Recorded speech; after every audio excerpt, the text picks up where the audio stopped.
I've been meaning to talk about this soundtrack since I finished Layers of Fear a year or so ago.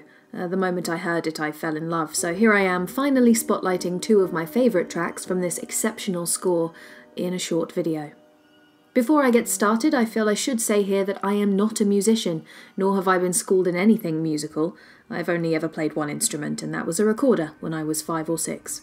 That said, here are some great channels on the subject of video game scores that I urge you to watch and subscribe to if this falls at all within your realm of interests. Seriously, these channels are no joke, and I'm personally so thrilled they exist. With that disclaimer out of the way, I'm just going to go ahead and wax lyrical for a minute or two. The thing that instantly struck me about Layers of Fear's score was how it delivers its threats somberly. It makes the game feel as suffocating emotionally as it does menacing. Generally speaking here, I think it's able to do this effectively because the more melodic aspects of the score are emotionally driven and piano-focused, where the more ambient tracks are composed of unsettling sound effects. One of my favourite composers, Byeong-Woo, took a similar tact when working on my favourite Korean film, A Tale of Two Sisters. The melody was to be sad, but the sound effects frightening. All in all, this sort of technique conjures up an unforgettable, not to mention emotionally powered sonic scenescape. So what are my favourite tracks and why do I like them so much? Well, the first is titled Shapeless Dreams, and I love it for much the same reason I do Cohen's masterpiece composed by Gary Shyman for the BioShock soundtrack. That is to say that like Shyman's piece, it directly ties into the narrative structure of the game itself, only indirectly in this case. Described as a psychedelic horror game, Layers of Fear is about a deranged painter tormented by his past wrongdoings and the objects of said wrongdoings, namely his wife and child, whom suffered tragically under his neglect, as he struggles to finish his greatest work. All that said, Shapeless Dreams may be a simple, elegant piano piece on the surface. What makes it so special, however, is that the fingertips on the keys, the person atop the pianist's stool, is the painter's wife. What we hear in this track are the patterns, repetitions and subtle changes of a solo pianist actively composing a piece of music.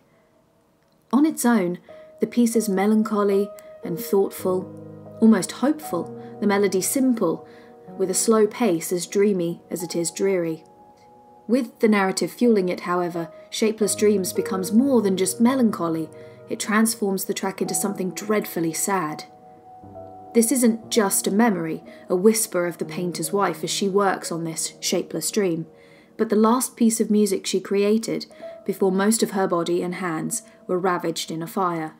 With that in mind, you can practically feel the fingers hovering above the keys as she pauses to add a note to the music sheet or contemplate the composition. She's alive in your imagination, as I'm sure she is in the painter's.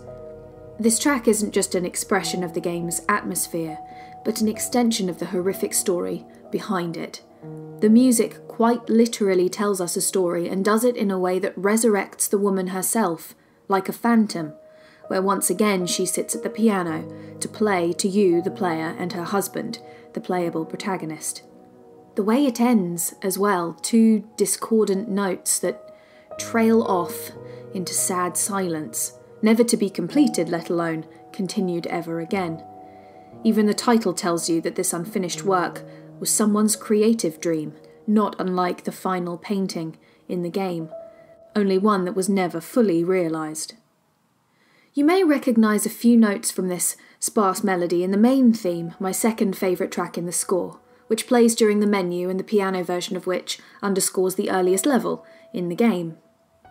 As it is what I assume to have been her magnum opus, she was not just a pianist but a multi-instrumentalist, and I presume singer, made famous by one particularly awe-inspiring performance of what I expect to be this piece of music or some variation thereof.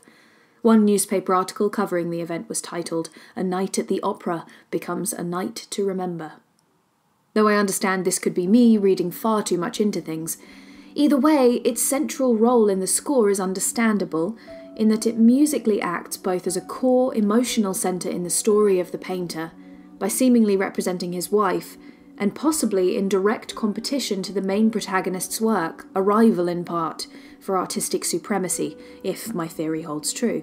This piece is flourished with the voice of, I presume, his wife, as well as many other instrumental additions, but it plays almost as a faded memory or dream rather than an exact rendition.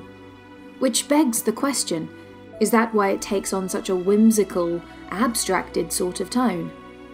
Notice how it starts simply, similar to her practicing composition heard in Shapeless Dreams, then swiftly moves into something almost fairy tale-like, which surrenders to an overwhelming sound of serenity, hope, and effortless beauty before abruptly, perhaps even awkwardly transitioning into something far less pretty, ending on a sour note, again like Shapeless Dreams.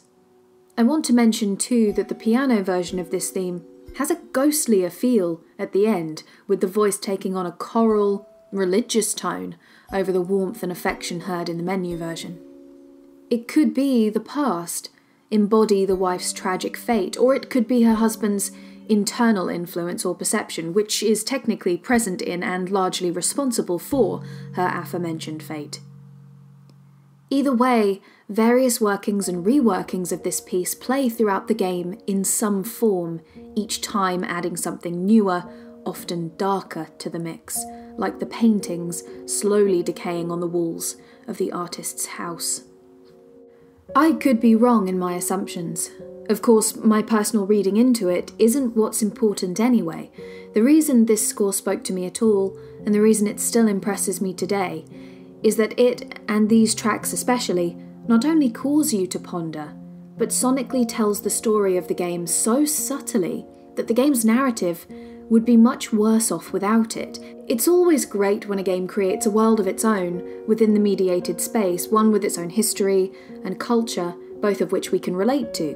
When the music plays a part in this, Shyman's aforementioned Cohen's masterpiece being an example, Jessica Curry's Mors Prematura from A Machine for Pigs, Nobuo Uematsu's Hymn of the Faith from Final Fantasy X, as just a few examples, you have music not just acting as a representation of the mood or story, but is directly a part of the story.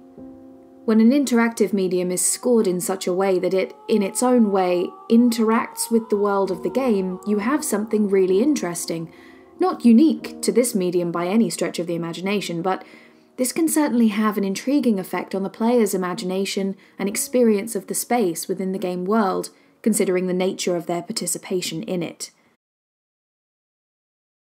As I said in my last soundtrack-related video I posted a whopping 3 years ago, I'll end this video with a quick mention of the score or scores I'm most looking forward to, though I'm going to add a score that I've also been recently enjoying. The soundtracks I'm most looking forward to are Kingdom Hearts 3, because Yoko Shimomura, need I say more, and Red Dead Redemption 2, purely because the songs selected in the first game were some of the best I've heard, as I recently talked about on Twitter, and contributed to some really impressive in-game moments. The soundtrack I would like to highlight very quickly is composed by Yasunori Mitsuda, whom you may recognise as the composer for Chrono Trigger, and features in episode Ignis, the Final Fantasy XV DLC content. I love how the music in this episode embodies the character of Ignis, when it isn't focusing on the other characters, of course. From what I can see, he's seldom picked as a favourite by fans, perhaps because Ignis is a lot less extroverted, funny, or even that open to the player, which I understand doesn't make for a particularly exciting character by contrast.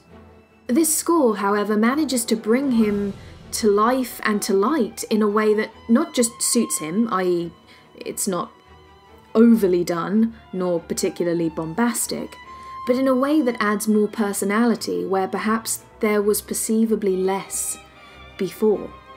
Thank you for watching, I really hope you enjoyed this little video. So what did you think of Layers of Fear's score? Did you like the game? Are there any soundtracks you'd personally like to recommend? Feel free to share your thoughts and comments about this game's soundtrack here, on my Facebook page or on Twitter, the links to which are down below. If you would like to read my blog post on Bloober Team's Layers of Fear, I will also link that in the description. I try to read and respond to as many comments as I can. I will see you soon.